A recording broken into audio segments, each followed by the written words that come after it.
तो हम लोग अब नया चैप्टर पढ़ने वाले हैं, that is excretory product and there elimination. इसके पहले हम लोगों ने ह्यूमन फिजियो में डाइजेशन एंड एब्जॉर्प्शन के बाद रेस्पिरेशन पढ़ा है, ठीक है। तो नॉर्मल सेलुलर फिजियोलॉजी या फिर नॉर्मल फिजियोलॉजी के लिए बॉडी के हर एक सेल को ऑक्सीजन की रिक्वायरमेंट है। क्यों? क्योंकि डाइजेशन से जो बोलना चाहिए, डाइजेशन से जो सिंपल एब्जॉर्बेबल एनर्जी देने वाली जो फूड है, जैसे ग्लूकोज है, एनर्जी सब्सटेंस ग्लूकोज है, फैट है ना, उन सब को ऑक्सीजन के प्रेजेंस में ऑक्सीडाइज किया जाता है, एनर्जी बनाया जाता है, साथ साथ कार्बन डाइऑक्साइड भी बनेगा। सेल में क्या क्या बनेगा? कार्बन डाइऑक्साइड भी बनेगा। इसी दौरान जब एक सेल अपनी नॉर्मल मेटाबॉलिक एक्टिविटी करता रहता है, यानी मेटाबॉलिक एक्टिविटी यानी कुछ चीजों को तोड़ेगा, कुछ चीजों को बनाएगा, इस नॉर्मल मेटाबॉलिक एक्टिविटी के दौरान सेल में नाइट्रोजन वेस्टेज भी बनते हैं।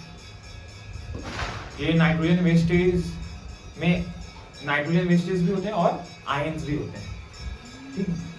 अब ये सेल्स के लिए हार्मफुल होते हैं, ठीक है। नॉर्मल मेटाबॉलिज्म के दौरान जब एक सेल में उसकी फिजियोलॉजी के लिए जब एक नॉर्मल मेटाबॉलिज्म होता है, जब ग्लूकोज को ऑक्सीडाइज किया जाता है, आयन, तो जरा कार्बन डाइऑक्साइड भी हमारे लिए हार्मफुल है, मतलब सेल के लिए हार्मफुल है। कार्बन डाइऑक्साइड का एक्सेस एक नॉर्मल सेल की एक्टिविटी को कम कर देगा, इसलिए तो हम लोग रिमूव करते हैं through the blood and the lungs, yes और नो। पहले ब्लड, फिर उसके बाद लंग्स, यस और नो। अब मेटाबॉलिज्म के दौरान हमारी बॉडी में अमोनिया बन रहा है। क्या बन रहा है? अमोनिया। वो अमोनिया ब्लड के थ्रू जाता है लीवर के पास। किसके पास जाएगा? लीवर के पास। हमारी बॉडी में नॉर्मल मेटाबॉलिज्म के दौरान सेल में क्या बन रहा है? अमोनिया। अमोनिया बहुत ज्यादा टॉक्सिक चीज है, समझ पाए? अमोनिया बहुत ज्यादा टॉक्सिक चीज है। तो हम जो ह्यूमन बींग्स है वो अमोनिया सीक्रेट मतलब अमोनिया एलिमिनेट नहीं कर सकते डायरेक्ट, क्योंकि बहुत ज्यादा टॉक्सिक है। उसको पहले यूरिया में बदला जाता है। तो अमोनिया को यूरिया में बदलने का काम लीवर करता है, ठीक है। ये मैं आपको ह्यूमन एक्सक्रीटरी सिस्टम जब पढ़ाऊंगा, अभी तो हम लोग बेसिक इधर इंट्रोडक्शन में चल रहे हैं, तो मैं अभी आपको बता रहा हूँ, ठीक है, क्योंकि हमारे चैप्टर का स्टार्टिंग है जहाँ से बेस स्टार्ट हो रहा है। तो अमोनिया को यूरिया में कौन बदलेगा? लीवर। यूरिया में बदलने के बाद उस यूरिया को ब्लड में मिला देगा, ठीक है। फिर वो जो ब्लड है वो रीनल आर्टरीज के थ्रू कहाँ जाएगी? किडनी में जाएगी, आया ना। किडनी से वो यूरिया क्या कर दिया जाएगा? एलिमिनेट कर दिया जाएगा थ्रू दी यूरेथ्रा और यूरिन, यस और नो? Yes sir. समझ पा रहे हैं? समझ पा रहे? यूरिन के थ्रू उसको क्या कर दिया जाएगा? बाहर निकाल दिया जाएगा, आया ना, यस सर। ठीक है। तो मैं जो बात बता रहा हूं कि animals accumulates ammonia, urea, uric acid, ammonia, urea, uric acid, carbon dioxide,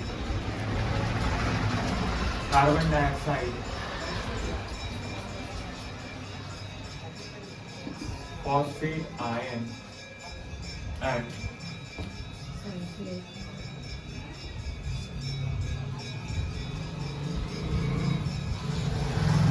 तो एनिमल्स में क्या क्या चीजें? एक तो अमोनिया हो गया, अमोनिया यानी NH3, दूसरा urea, uric acid, carbon dioxide, phosphate ion और सल्फेट आयंस क्या होंगे? एक्यूमुलेट होंगे। क्या होंगे बेटा? एक्यूमुलेट होंगे। इसके साथ साथ फॉस्फेट है ना, potassium ion, sodium ion etcetera, ये क्या होंगे नॉर्मल मेटाबॉलिज्म के दौरान, क्या होंगे नॉर्मल मेटाबॉलिज्म के दौरान ये क्या होंगे एक्यूमुलेट होंगे हमारे सेल्स, है ना। तो इसको क्या करना है, रिमूव करना है।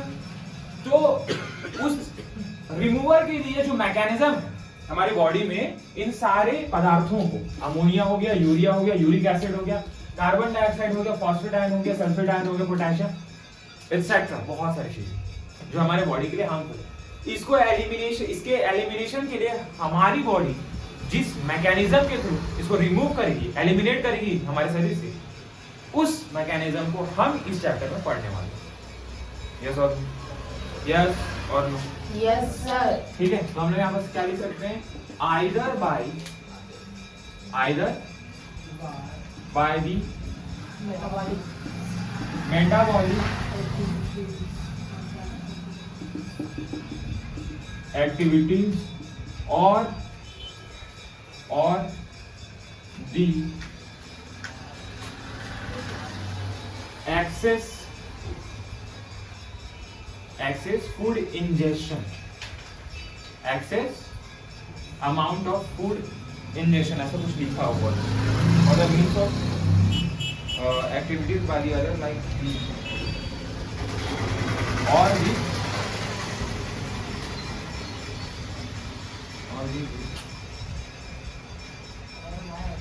other means or the other means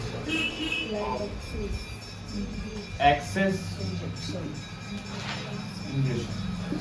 injection यानी अंदर लेना, ठीक है। तो animal accumulate ammonia, urea, uric acid, phosphate ion etcetera form either by their normal metabolic activities की नॉर्मल मेटाबॉलिक एक्टिविटी से इन सारी चीजें क्या होंगी बॉडी में एक्यूमुलेट होंगी। तो इन सारी चीजों को शरीर से बाहर निकालना है। ये किसके थ्रू बन रही है, एक तो मेटाबॉलिज्म नॉर्मल मेटाबॉलिक एक्टिविटी के थ्रू, और दूसरा बन रही है ये एक्सेस इंजेक्शन। यानी एक्सेस इंजेक्शन मतलब आप ज्यादा मात्रा में खाना लेंगे या फिर ज्यादा मात्रा में आप फूड को लेंगे तो चीजों का एक्यूमुलेशन होगा ना, तो हानिकारक, तो उसका तो क्या करना, रिमूवल करना है। तो इन सारी चीजों का हमको कैसे रिमूव करेंगे वो इस चैप्टर में पढ़ने आ है ना। In this chapter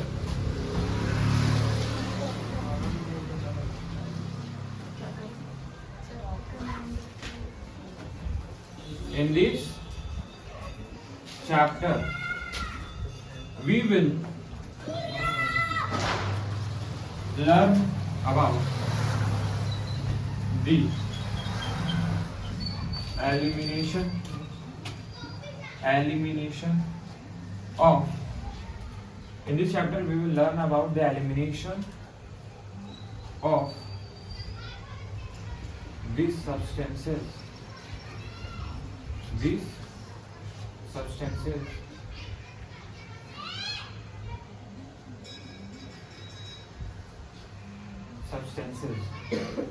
in this chapter we will learn about the elimination of these substances, mechanism of elimination of these substances. We will learn about the elimination of these substances. In substance में कौन कौन हम लोग इस chapter में ये पढ़ेंगे कि इन सब्सटेंसेस को कैसे एलिमिनेट करेंगे, एलिमिनेशन कैसे होगा इसका, समझ में इसमें कौन से सब्सटेंसेस आते हैं इसके बारे में पढ़ना है। इसमें कौन से सब्सटेंसेस आते हैं इसको पढ़ना, ठीक है।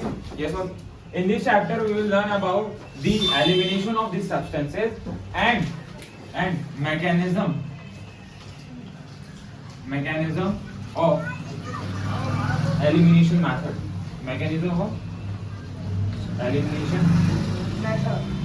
और इनके मैकेनिज्म के बारे में हमको पढ़ना है इस चैप्टर में हमको इसके मैकेनिज्म के बारे में पढ़ना है। सर तो ये जो चैप्टर, इस चैप्टर में हम किसके एलिमिनेशन, मेजर और कौन से कंपोनेंट्स है या फिर मेजर और कौन से सब्सटेंसेस है जिसके एलिमिनेशन के बारे में पढ़ने वाले हैं। तो सारे के सारे जो सब्सटेंसेस है वो नाइट्रोजन वेस्टेज है। क्या है ये, नाइट्रोजन वेस्टेज के बारे में पढ़ने वाले हैं। सर वो नाइट्रोजन वेस्टेज कौन कौन है? सबसे पहला हम लोग अमोनिया के बारे में पढ़ने वाले। मेन तो ह्यूमन एक्सक्रीटरी सिस्टम पढ़ने वाले हैं ना। अमोनिया है ना, फिर उसके बाद यूरिया और यूरिक एसिड है ना। बेसिकली हम लोग ह्यूमन डाइजेस्टिव सिस्टम के बारे में पढ़ेंगे। तो वो मेजर कंपोनेंट्स नाइट्रोजन वेस्टेज जो है जिसको हमको रिमूव करना है वो कौन कौन है? अमोनिया, यूरिया और यूरिक एसिड। अमोनिया, यूरिया और यूरिक एसिड। हाँ या ना? यस और यस सर। क्लियर है नहीं क्लियर? क्लियर है। हाँ क्लियर। हाँ फिर इसके बाद क्या लिखा हुआ है कि देखो इधर ध्यान दीजिए। इन नाइट्रोजन वेस्टेज के एलिमिनेशन के बारे में, इसके मैकेनिज्म को पढ़ने वाला। फिर इसके बाद बोलता है कि जो ammonia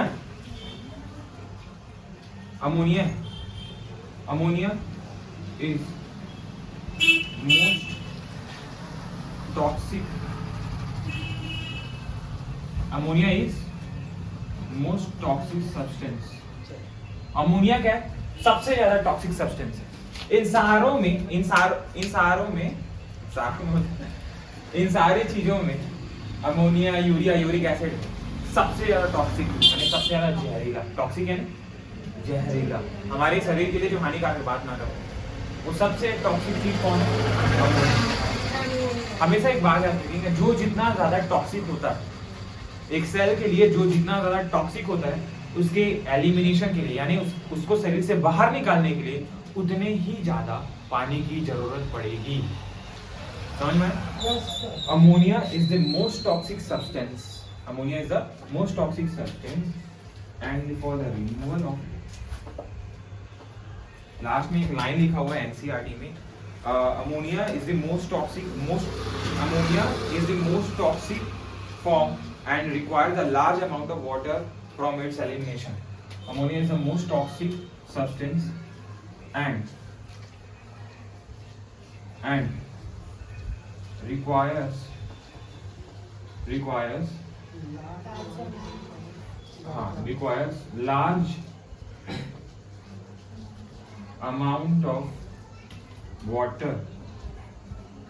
large amount of water for its elimination.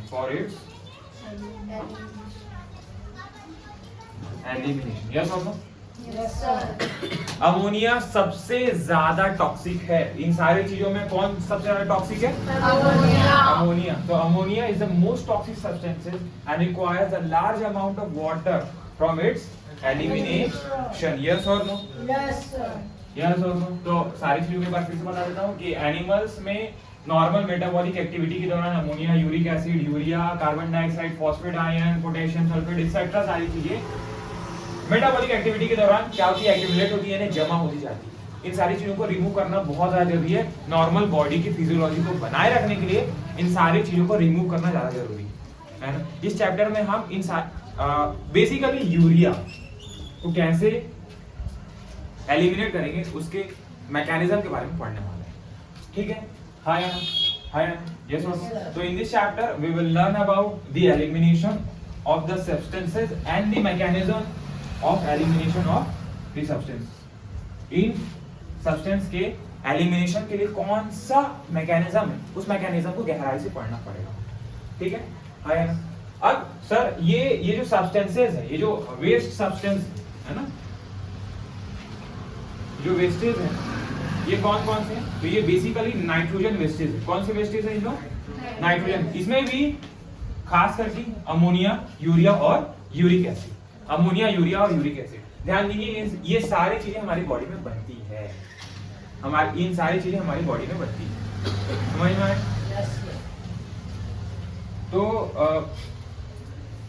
Ammonia is the most toxic substance. इन सारी चीजों में अमोनिया, यूरिया और यूरिक एसिड में अमोनिया सबसे ज्यादा टॉक्सिक। एक सेल के लिए सबसे ज्यादा जहरीला कौन है? अमोनिया।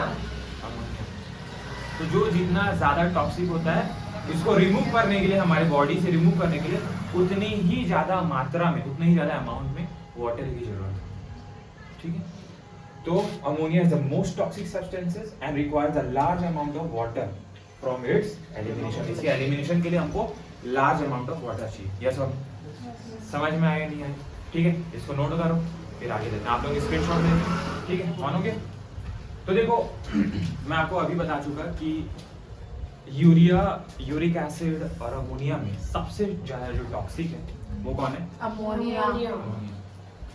एक बात आप याद रखेंगे कि जो जितना ज्यादा टॉक्सिक सब्सटेंस होगा, ठीक है, जो एक्सक्रीटरी प्रोडक्ट होगा, एक्सक्रीटरी प्रोडक्ट यानी नॉर्मल मेटाबॉलिज्म के दौरान जो निष्कासित करने के लिए बना हुआ है ना, जो उत्सर्जित पदार्थ होगा, एक्सक्रीटरी प्रोडक्ट यानी उत्सर्जित पदार्थ। आई एम एक्सक्रीटर, जो एक्सक्रीटरी प्रोडक्ट जो एक्सक्रीटरी प्रोडक्ट जितना ज्यादा टॉक्सिक होता है, ठीक है, उसके रिमूवल के लिए उतने ही ज्यादा, उसको रिमूवल के लिए उतनी ही ज्यादा वाटर की जरूरत पड़ती है।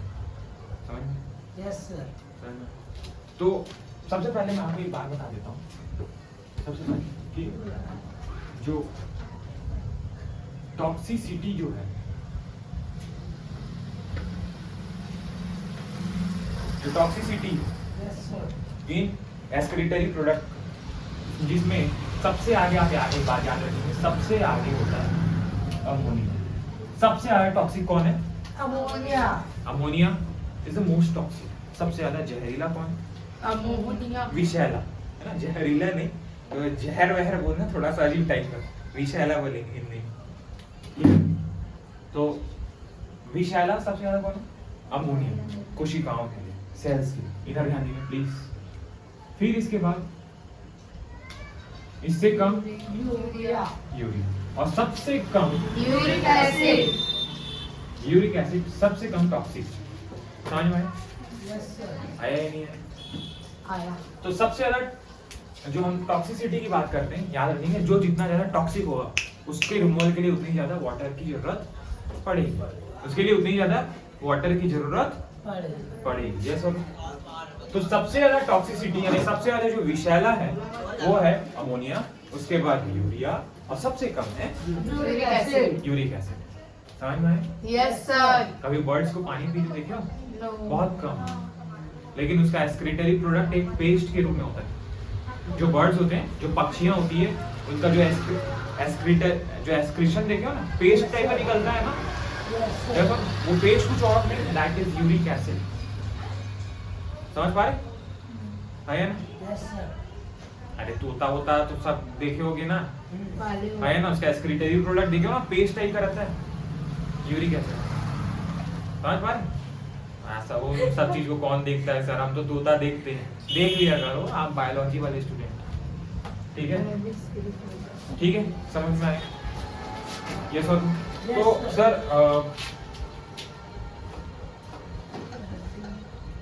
Amount of water for removal of these substances लिख देते हैं, ओके? ठीक है, अमाउंट ऑफ वाटर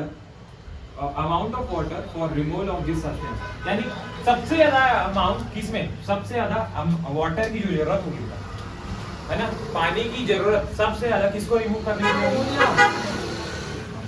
क्योंकि ये सबसे ज्यादा क्या है? टॉक्सिक। फिर इससे कम वाटर लगेगा बेटा यूरिया के, किसके लिए लगेगा? यूरिया। फिर इससे कम यूरिक एसिड। मस्ती नहीं करो रे, यूरिक एसिड।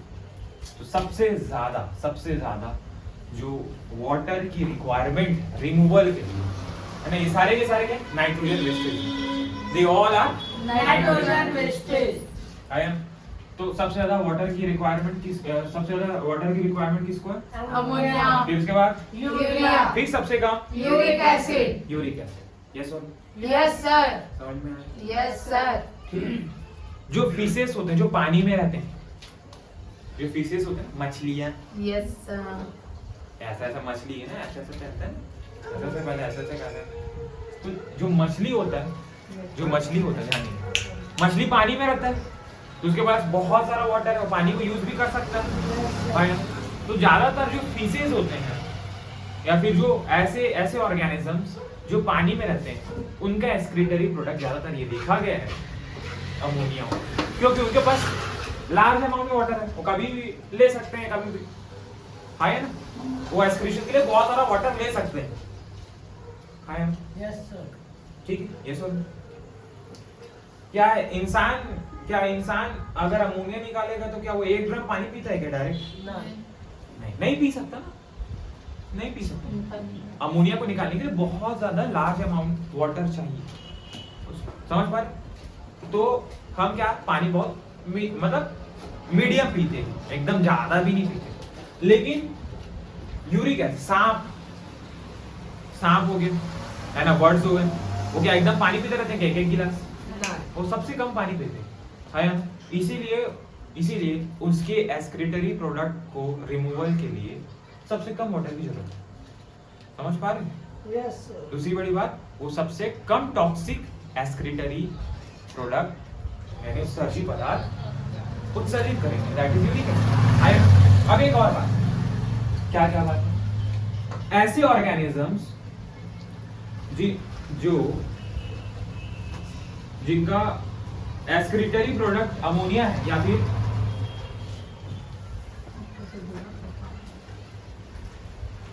ऐसे ऑर्गेनिज्म जो अमोनिया,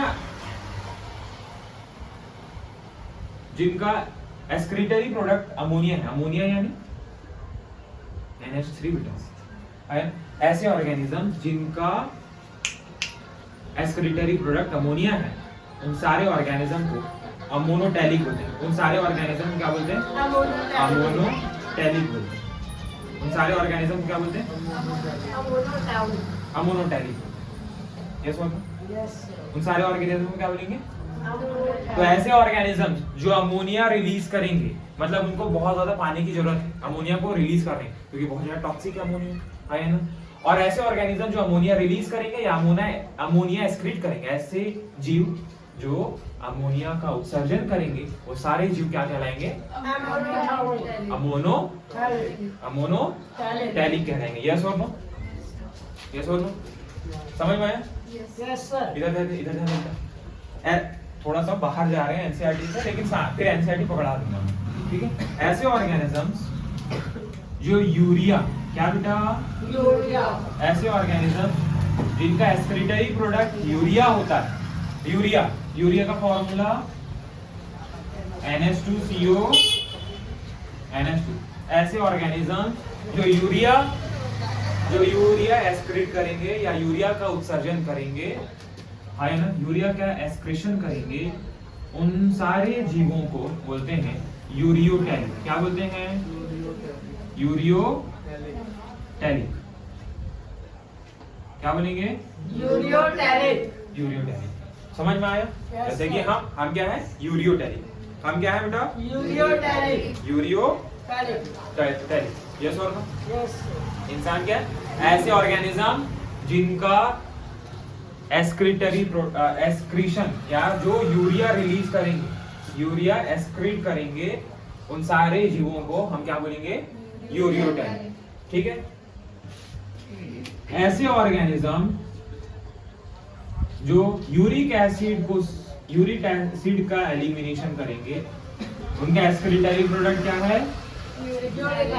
यूरिक एसिड है। नॉर्मल मेटाबॉलिज्म के दौरान जो हार्मफुल वेस्टेज बने हुए हैं, वो हार्मफुल वेस्टेज अगर यूरिक एसिड है एलिमिनेशन के दौरान, यानी शरीर की नॉर्मल उपापचयी प्रक्रिया के दौरान बनी जो उत्सर्जी पदार्थ है, वो अगर यूरिक एसिड है, तो ऐसे जीवों को हम बोलेंगे यूरिकोटैलिक। क्या बोलेंगे बेटा? यूरिकोटैलिक। समझ में आया? यस और नो? तो एक चीज समझ में आया सर कि सबसे ज्यादा टॉक्सिसिटी किसकी है बेटा? अमोनिया। फिर इसके बाद? यूरिया। फिर इसके बाद? Uric acid. ठीक है, तो जो जितना ज्यादा जहरीला होगा उसके रिमूवल के लिए उतनी ही ज्यादा वाटर की जरूरत होगी, है ना? Amount of water from the removal of this substances सबसे ज्यादा वाटर की रिक्वायरमेंट कहाँ है?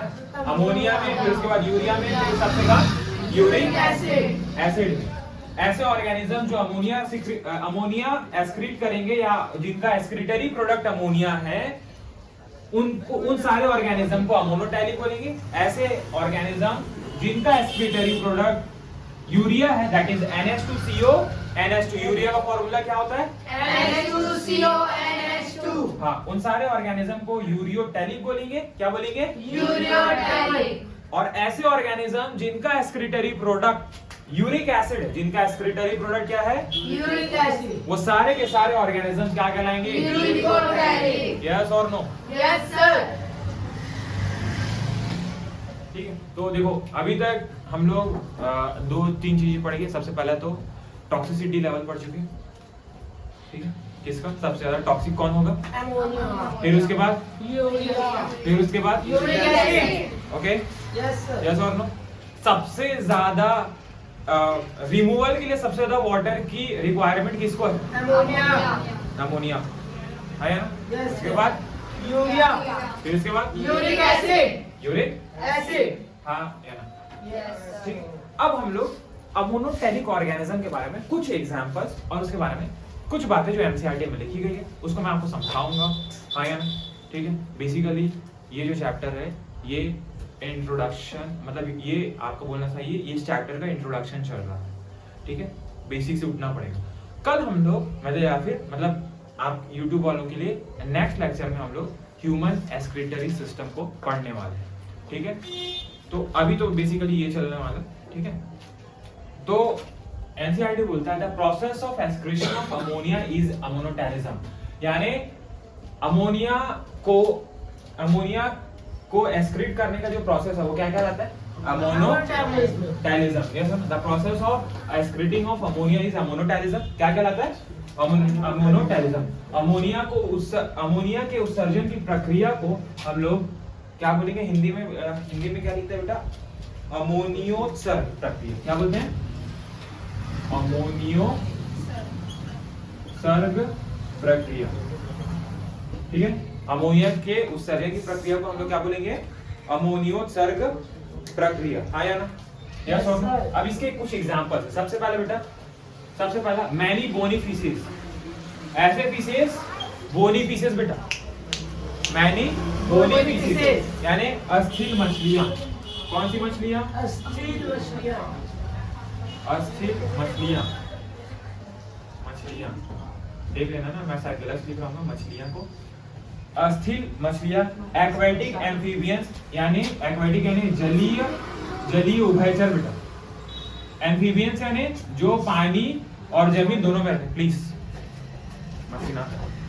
एक्वेटिक एम्फीबियंस यानी जलीय उभयचर। एम्फीबियंस यानी जो वाटर में भी रहते हैं, है ना? यानी एक्वेटिक भी है और टेरेस्ट्रियल भी है, यानी स्थलीय भी। टेरेस्ट्रियल है, समझ गए? Yes sir. Yes or no? So many bony fishes and aquatic amphibians and aquatic insects. ऐसे कीड़े जो किसमें रहते हैं? पानी में रहते हैं। एक्वेटिक यानी एक्वा वर्ड किसके लिए यूज करते हैं? पानी में, यानी जलीय कीट। इनका जो एक्सक्रीटरी प्रोडक्ट है क्या है? वो क्या है? अमोनिया है। ये जनरली नेचर में क्या होते हैं? इनकी प्रकृति क्या होती है? Ammonotelic nature. ये नेचर में क्या होते हैं? अमोनोटैलिक, है ना?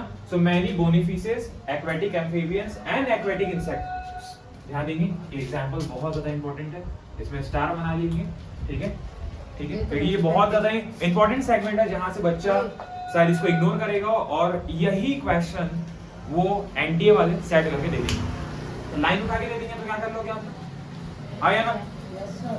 तो बोनी फिशेस, एक्वेटिक एम्फीबियंस और एक्वेटिक इंसेक्ट्स अमोनोटैलिक होते हैं नेचर में। क्या होते हैं? अमोनोटैलिक। अमोनोटैलिक होते हैं नेचर में। अब सर ध्यान देंगे सर, ये अमोनिया क्या ये लोग डायरेक्ट अमोनिया रिलीज करते हैं? हमेशा एक बात याद रखेंगे, जो अमोनिया होता है,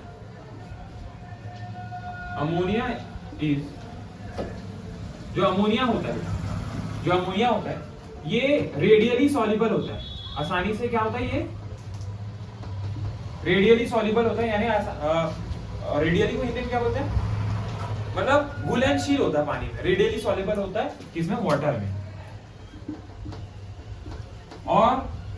और क्या बना लेता है ये, आसानी से ये पानी में घुल जाता है। और क्या बना लेता है, अमोनियम आयन बना लेता है। क्या बना लेता है, ammonium ion, that is NH4+ ion. So ammonia is radially soluble in water. Ion ion. अब कोई वाटर में घुल चुका है, किस फॉर्म में, ammonium ion, that is NH4+। Ammonia अलग है, अमोनियम अलग है ना। वाटर से रिएक्ट करने के बाद क्या बना देता है, NH4+। इसको हम लोग क्या बोलेंगे, अमोनियम आयन, है ना। तो जो अमोनिया है ये जल में अत्यधिक घुलनशील है, ये जल से क्रिया करके अमोनियम आयन बना लेता है। क्या बना लेता है, अमोनियम आयन। समझ में आया बेटा, यस है ना। अब ये वाटर में घुल चुका है, अमोनियम आयन सॉल्युबल है वाटर में, यस और नो।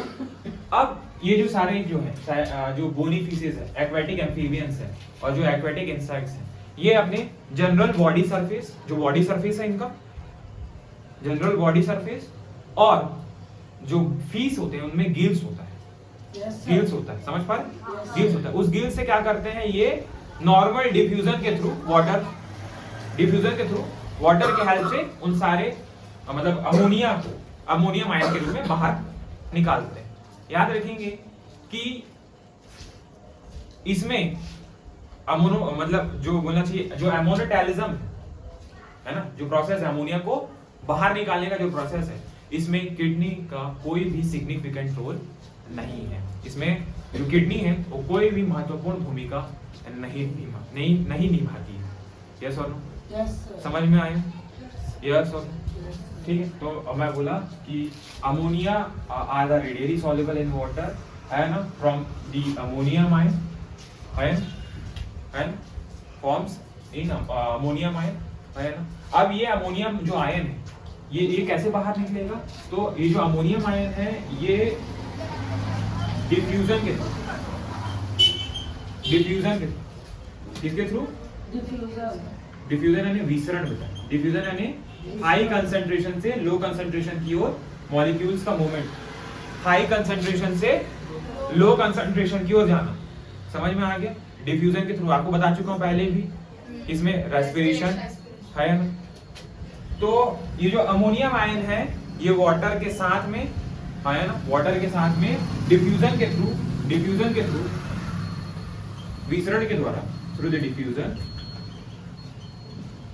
विसरण के द्वारा ये general body surface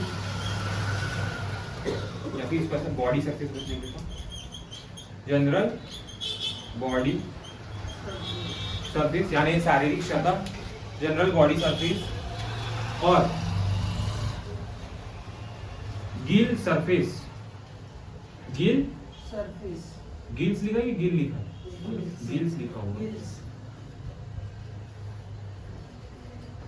Gill surface से क्या कर दिया जाता है, ठीक है, ठीक चलेगा, क्या हो, ठीक है। तो जो अमोनियम आयन जब जो घुल चुके हैं पानी में, है ना, अब पानी में घुले हैं तो पानी के साथ निकलेंगे उन लोग, कौन से प्रोसेस के थ्रू, डिफ्यूजन यानी हाई कंसंट्रेशन से लो कंसंट्रेशन की ओर जाना, समझ पा रहे, है ना। तो ये जनरल बॉडी सरफेस है ना बेटा, इधर ध्यान, इधर ध्यान, ये जनरल बॉडी सरफेस और गिल सरफेस से क्या हो जाएंगे, बाहर डिफ्यूजन के थ्रू बाहर निकल जाएंगे और रेस्पिरेशन कंप्लीट हो जाएगा। रेस्पिरेशन क्या हो जाएगा, कंप्लीट हो जाएगा। यस और यस सर, है ना।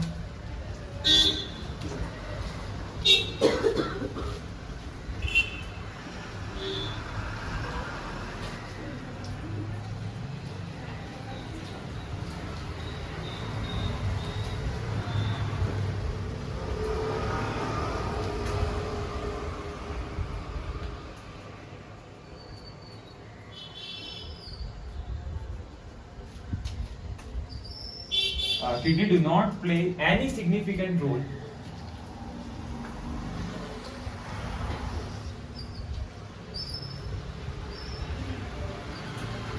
for removal of ammonia इसमें किडनी किसी भी प्रकार की महत्वपूर्ण भूमिका नहीं निभाती।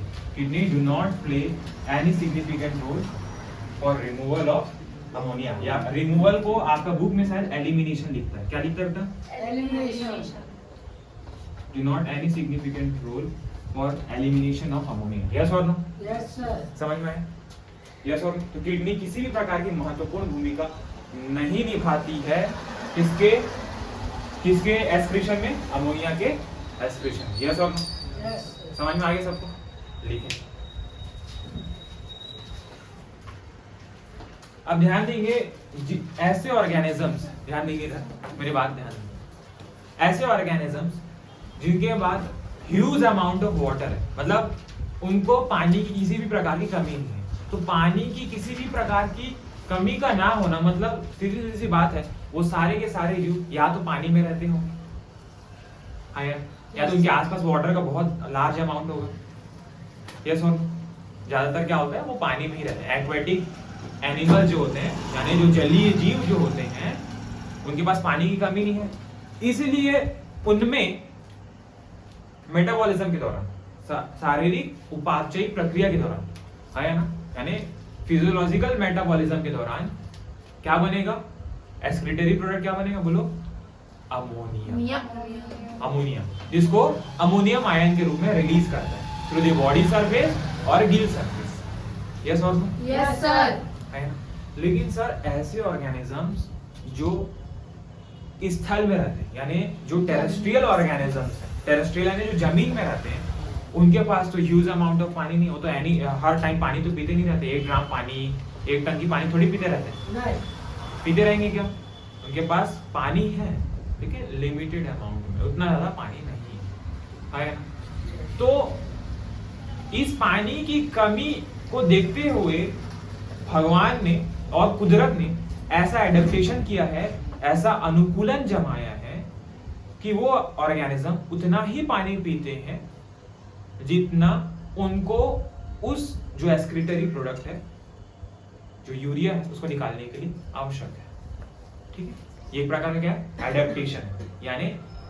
यानी जैसे जैसे पृथ्वी पर जीवों का विकास हुआ है, जैसे जैसे पृथ्वी पर जीवों का विकास हुआ है, ये सारी चीजें समय के साथ चलते गई हैं। समझ पाए? तो जो अमोनिया रिलीज करेंगे क्योंकि वो ज्यादा टॉक्सिक मटेरियल है, इसीलिए उस अमोनिया को निकालने के लिए ज्यादा पानी की जरूरत है। यूरिया को उसके कंपेयर में कम पानी की जरूरत है। तो terrestrial adaptation necessitated the production of lesser toxic nitrogen wastage like urea and uric acid for the conservation of water. Terrestrial adaptation के लिए मतलब टेरेस्ट्रियल यानी स्थल में रहने के लिए, है ना, ये जमीन पर रहने के लिए, जो ऐसे ऑर्गेनिज्म जो जमीन पर रहते हैं, जो पानी में नहीं रहते, किसमें रहते हैं? जमीन पर रहते हैं, उनके लिए क्या जरूरी है कि वो लेसर टॉक्सिक नाइट्रोजन वेस्ट को निकाले। अमोनिया, यूरिक एसिड और यूरिया, ये तीनों की तीनों नाइट्रोजन वेस्ट है। Yes, sir. लेकिन इसमें अमोनिया और अमोनिया के कंपेयर में दोनों में कम पानी की जरूरत होती है इनको निकालने के लिए, इनके एलिमिनेशन के लिए कम पानी की रिक्वायरमेंट है। So the terrestrial adaptation for necessitated the production of lesser toxic nitrogen wastes like urea and uric acid for the conservation of water। ये lesser toxic है यानी ये कम टॉक्सिक है और इनके रिमूवल के लिए हमको कम पानी की जरूरत पड़ती है। ये प्रकार का क्या है? टेरेस्ट्रियल एडेप्टेशन, यानी स्थल में रहने वाले जो जीव हैं उनका एक क्या है? एक प्रकार का अनुकूलन है। वो ऐसे अपने आप को एडेप्ट कर चुके हैं कि उनको कम पानी की जरूरत है। समझ में आया? Yes, sir. ठीक है। अब इसी में ऐसे ऑर्गेनिज्म जो यूरिया रिलीज करेंगे, ऐसे ऑर्गेनिजम्स जो यूरिया रिलीज करेंगे, उन सारे ऑर्गेनिजम्स को हम लोग क्या बोलते थे? यूरियोटेलिक। जो यूरिया रिलीज करते थे उन सारे ऑर्गेनिज्म को यूरियोटेलिक बोलते थे। ठीक है। तो जो स्तनधारी है, मैमल्स जो हैं, और जो टेरेस्ट्रियल एम्फीबियंस है, यानी टेरेस्ट्रियल एम्फीबियंस यानी जो जमीन में रहने वाले एम्फीबियंस हैं, कभी ज्यादातर जमीन में रहते हैं और पानी में कम रहते हैं, जैसे मेढक। टेरेस्ट्रियल मेढक क्या है? सॉरी, टेरेस्ट्रियल एम्फीबियंस बोल सकते हैं, है ना। तो जो स्थलीय उभयचर, जो जमीन में रहने वाले उभयचर, पानी में भी कभी कभार रहते हैं, ठीक है, तो जो मैमल्स है, मैमल्स यानी समझते हैं सबके सब, मैमल्स और जो मैनी टेरेस्ट्रियल एम्फीबियंस और जो मराइन यानी सब जो मराइन फीसेस यानी जो समुद्र में मिलने वाले जो फीसेस हैं, समुद्र में मिलने वाले फीसेस, समुद्र में जो फीसेस होते हैं उनको बोलते हैं क्वाड्रिक्थीज। क्या बोलते हैं? क्वाड्रिक्थीज। वो बोनी फीसेस नहीं है, क्वाड्रिक्थीज होते हैं, यानी उनका जो एस्केलेटल है यानी उनका जो कंकाल जो है अंदर का वो कार्टिलेज का बना हुआ है। समझ पा रहे? Yes sir. बोन्स का बना हुआ नहीं। नहीं। ठीक है, तो मैं बोल रहा हूँ कि स्तनधारी और स्थलीय उभयचर और समुद्री मछलियों में, समुद्री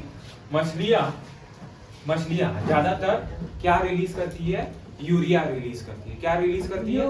यूरिया रिलीज मतलब एस्क्रीट करती है। उनका एस्क्रीटरी प्रोडक्ट क्या है? यूरिया है। और ऐसे ऑर्गेनिजम्स को हम लोग यूरोटैलिक एनिमल्स बोलते थे। क्या बोलते थे? यूरियोटैलिक एनिमल्स बोलते थे। यस और no? Yes sir. Yes or no? So the mammals and many terrestrial amphibians and marine species mainly excrete urea. क्या है? ये अधिकतर क्या excrete करेंगे? यूरिया। और इन सारे ऑर्गेनिज्म को हम लोग यूरियोटैलिक ऑर्गेनिज्म बोलेंगे। क्या बोलेंगे? Ureotelic animals. एनिमल्स या ऑर्गेनिजम्स बोलेंगे। यस और नो? यस और नो? हाँ यार।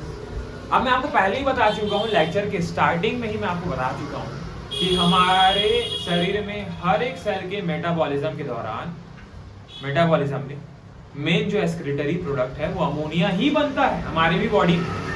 लेकिन उस अमोनिया को ब्लड में मिला के वापस किसके पास भेजा जाता है? लीवर। किसके पास भेजा जाता है? लीवर अमोनिया को यूरिक एसिड में, सॉरी यूरिया में चेंज करता है। किसमें? यूरिया में चेंज करता है। यस और नो? Yes sir. हाँ या ना बेटा? समझ में आया? तो यही बात लिखता है, ammonia produced by metabolism is converted into the urea in the liver, these animals and released into the blood which filtrated and excreted out by the kidney. Kidney से क्या निकलेगा? यूरिया निकलेगा। लेकिन ज्यादातर क्या होता है मेटाबॉलिज्म के दौरान यूरिया को लीवर में क्या कर दिया जाता है? सॉरी, अमोनिया को लीवर में कन्वर्ट कर दिया जाता है। कहाँ कन्वर्ट करेंगे? लीवर। किसको कन्वर्ट कर रहे हैं? अमोनिया। हमारे बॉडी में नॉर्मल बेसिक जो मेटाबॉलिज्म होता है, मेटाबॉलिज्म यानी उपापचय प्रक्रिया के दौरान मेन बनेगा क्या? यूरिया। अमोनिया ही बनेगा। उसी अमोनिया को बाद में लीवर किसमें चेंज करेगा? यूरिया। समझ पा रहे? Yes sir. अमोनिया ही बनता है, लेकिन अमोनिया ज्यादा टॉक्सिक है और उसको निकालने के लिए ज्यादा पानी की जरूरत है, और उतना पानी हमारे पास नहीं। दिन भर पानी पीते रहोगे क्या? हाँ या ना? इसीलिए उसको लीवर किसमें चेंज करता है? यूरिया। हाँ, मैं आपको बोला था कि हमारा जो लीवर है वो क्या करता है? टॉक्सिक चीजों को क्या करता है? न्यूट्रल करता है ना, डिटॉक्सिफिकेशन करता है बोला था। तो अमोनिया तो टॉक्सिक है, तो उसका डिटॉक्सिफिकेशन कहाँ होगा? लीवर में। और फिर लीवर से वापस वो ब्लड में मिला दिया जाएगा, ब्लड से वो किडनी के पास जाएगा और किडनी में फिर वो यूरिनरी ट्रैक्ट से बाहर आ जाएगा। है ना? फिल्ट्रेशन के थ्रू। यस और समझ में आया बेटा? Yes sir. हाँ या ना? तो सारे मेटाबॉलिज्म, सारी उपापचय प्रक्रिया के दौरान हमारे कोशिकाओं में अमोनिया ही बनता है। उसको बाद में लीवर द्वारा यानी यकृत द्वारा यूरिया में परिवर्तित कर दिया जाता है और उसके बाद ब्लड में मिला दिया जाता है। ब्लड से वो किडनी में जाएगा, किडनी से फिल्ट्रेशन के दौरान वो क्या कर दिया जाएगा? एक्सक्रीट कर दिया जाएगा। यस और नो? Yes sir. ठीक है, ठीक है। अब आपको मैं एक फैक्ट वाली बात बताता हूँ। क्या फैक्ट वाली बात? वो फैक्ट वाली बात ये है कि यूरिया के एलिमिनेशन के दौरान सारे के सारे यूरिया को किडनी से बाहर नहीं निकाला जाता। सारे के सारे यूरिया को किडनी से बाहर नहीं निकाला। कुछ अमाउंट में जो यूरिया है वो किडनी में ही रह जाती है, वो किडनी में ही रह जाती है। इसका जो बोलना चाहिए जो कारण है, जो कॉज है कि वो क्यों रहती है, वो आपको अभी केवल वर्डिंग से पता चलेगा। आपको फील तब आएगा जब मैं आपको मैकेनिज्म, काउंटर करंट मैकेनिज्म और इसका जो किडनी का जो एलिमिनेशन का जो मैकेनिज्म है ना, एस्क्रीशन का जो मैकेनिज्म, वो जब पढ़ाऊंगा तब आपको फील आएगा। लेकिन अभी हमको केवल नॉर्मली पढ़ना है कि सारे के सारे यूरिया को किडनी से बाहर नहीं निकाला जाता, कुछ अमाउंट में यूरिया को किडनी में रखा जाता है। क्यों? ताकि बॉडी की ऑस्मोलैरिटी, जो ऑस्मो रेगुलेशन है, वो बनी रहे। बॉडी की जो बोलना चाहिए जो ऑस्मोलैरिटी को क्या बोलते हैं, परासरणता, जो है परासरणता, वो बनी रहने के लिए कुछ अमाउंट में यूरिया को किडनी में रहना पड़ता है। तो यही लिखता है the some amount of urea may be retained in the kidney matrix of some of these animals to maintain desired osmolarity। यानी उनकी ऑस्मोलैरिटी, एक ऑस्मोलैरिटी होती है बॉडी में, ये ऑस्मोलैरिटी रहेगी तभी जो ब्लड है वो फिल्ट्रेट हो पाएगा। ब्लड इफेक्टिवली ब्लड से यूरिया को बाहर निकालने के लिए, किडनी में कुछ अमाउंट में इसका यूरिया का होना जरूरी है, ताकि वो अपनी डिजायर्ड ऑस्मोलैरिटी यानी जो उनकी जो ऐच्छिक परासरणता वो उसको बनाए रख सके। समझ में आए? इसलिए कुछ मात्रा में जो यूरिया है वो किडनी में शेष रह जाए। क्लियर है? Yes sir. ठीक है। अब रेप्टाइल्स यानी जो सांप जो होते हैं रेप्टाइल्स, हाँ टिंग टिंग टिंग टिंग, भैया नहीं बोलते रेप्टाइल्स, ठीक है, बर्ड्स, रेप्टाइल बर्ड्स, ठीक है, और जो लैंड स्नेल्स, घोंघा देखें, ठीक है, थोड़ा घेंग का क्या, घोंघा, जो लैंड स्नेल्स होते हैं, स्नेल्स यानी देखे आए है ना, ठीक है, और इंसेक्ट्स यानी कीड़े मकोड़े, यस ज्यादा देखे होगे इनका एक्सक्रीटरी प्रोडक्ट एक पेस्ट के रूप में होता है। Yes sir. क्या होता है? पेस्ट टाइप का होता है। यस और नो? तो reptile, birds and land snail insect excrete the nitrogenous wastage as a uric acid. इनका जो नाइट्रोजन वेस्ट होता है वो कैसा होता है? Uric acid. यूरिक एसिड के फॉर्म में होता है, in the form of pellet and paste, pellet या फिर पेस्ट के फॉर्म में होता है। यस और नो? Yes sir. पेस्ट यानी समझ गए? आया ना? With a minimum loss of water. इसमें सबसे ज्यादा आपको क्या एकदम गीला दिखता है, वो उसका जो पेस्ट होता है वो एकदम कंसंट्रेटेड होता है, उसमें मिनिमम अमाउंट ऑफ वाटर होता है, क्योंकि बहुत ज्यादा कम टॉक्सिक है, इसलिए सबसे कम पानी की जरूरत पड़ती है ना। With the minimum loss of water के लॉस को मिनिमम रखने के लिए ऐसा किया जाता है, पेस्ट के रूप में निकाला जाता है। समझ में आया? Yes sir. और ऐसे एनिमल्स को हम लोग यूरिकोटैलिक एनिमल्स बोलते हैं, पहले ही बता चुके हैं। Yes sir. क्या बोलते हैं? Uricotelic animal. ठीक है, तो यहाँ तक आज कंप्लीट होता है। अब इसके आगे कुछ ऑर्गेनिजम्स जिनके हमको एस्क्रीटरी जो ऑर्गन्स हैं, जो एस्क्रीशन में भाग लेने वाले जो ऑर्गन्स हैं, यानी उत्सर्जन में जो भाग लेने वाले जो अंग हैं, अलग अलग जीवों के अलग अलग अंग हैं, उसके बारे में हम लोग नेक्स्ट लेक्चर में डिस्कस करेंगे। ठीक है, स्क्रीनशॉट ले लो। ठीक है, मिलता है नेक्स्ट लेक्चर में।